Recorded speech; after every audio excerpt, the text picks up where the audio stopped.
We need to talk, right now.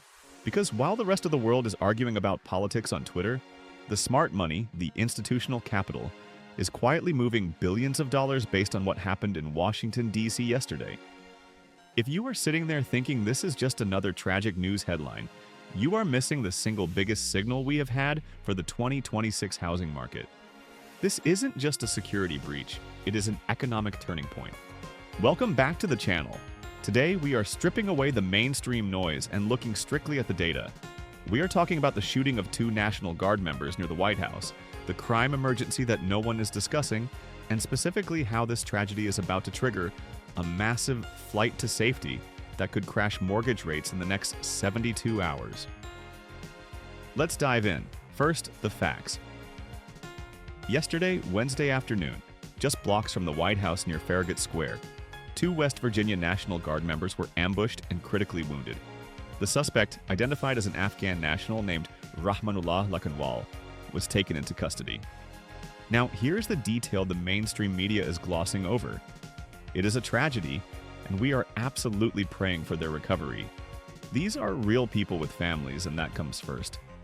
But we also have to look at the reality of the situation. While the media focuses on the politics, Wall Street is looking at something else entirely. They are looking at the risk. Why were the National Guard there in the first place? They have been deployed since August under the crime emergency declared by the Trump administration. This was supposed to be a show of force to stabilize the city. Instead, we got a targeted attack on federal forces in the heart of the Capitol. This is where we pivot to your wallet. In the world of high finance, there is a concept called the Geopolitical Risk Premium. Usually, we talk about this with oil prices in the Middle East, but right now, we are seeing a domestic risk premium being priced into American assets. Let's start with commercial real estate. I hate to say it, but this incident is the canary in the coal mine. Washington, D.C. office real estate is already bleeding. We are looking at vacancy rates hovering around 18 to 20%. Class A buildings, the fancy high-security ones, are sitting empty. Why? Because remote work started the fire, but crime is pouring the gasoline. Institutional investors, I'm talking about pension funds, REITs, the big money, they hate physical risk. When you have a targeted shooting in the safest zone of the Capitol, the perceived value of those assets drops to near zero overnight. Who wants to sign a 10-year lease for 500 employees in a zone that requires a military presence and still sees active shootings? So, what happens next? We are going to see a capital freeze. Lenders will stop issuing debt for city center properties. They will view DC, Chicago, and New York City centers as uninsurable risks. And when the money leaves the city, where does it go? It goes to the suburbs. It goes to the Sun Belt. It goes to your local housing market. This brings us to the most important part of this video, the bond market and mortgage rates. You need to understand the psychology of a panic. When investors get scared, really scared, they sell risky assets. They dump stocks, they dump commercial real estate, and they dump crypto. They take all that cash and they park it in the one thing they believe is safe, United States Treasury bonds. This is called a flight to safety. Now pay attention because this is the mechanics of the market. When everyone buys bonds, the price of bonds goes up, but the yield, the interest rate those bonds pay, goes down. They move in opposite directions. Why does this matter to you?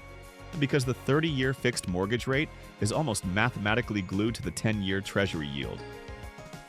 Here is the irony of this tragedy. This chaos in DC creates fear. That fear drives money into bonds.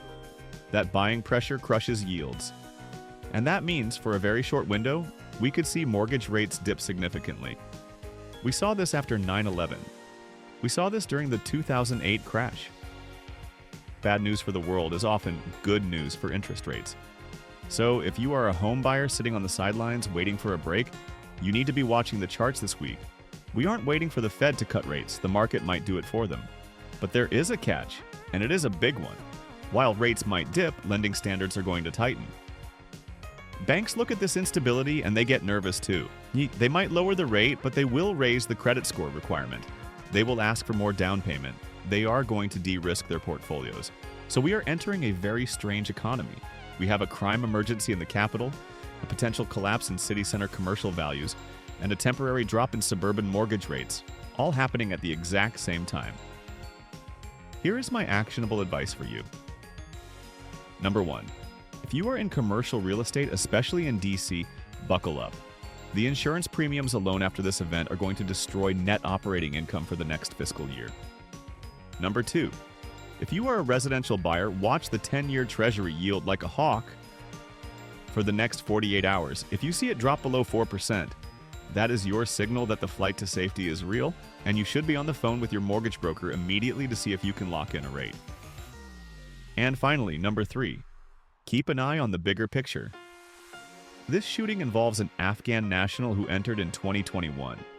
This is going to reignite the immigration debate in Congress. That means gridlock. That means potential government shutdowns. That means more volatility. The market hates uncertainty, but volatility creates opportunity for those who are paying attention. I will be tracking the bond yields all day tomorrow. If we see a major break in support, I will post an update on the community tab. This is a developing story, and the economic aftershocks are just beginning.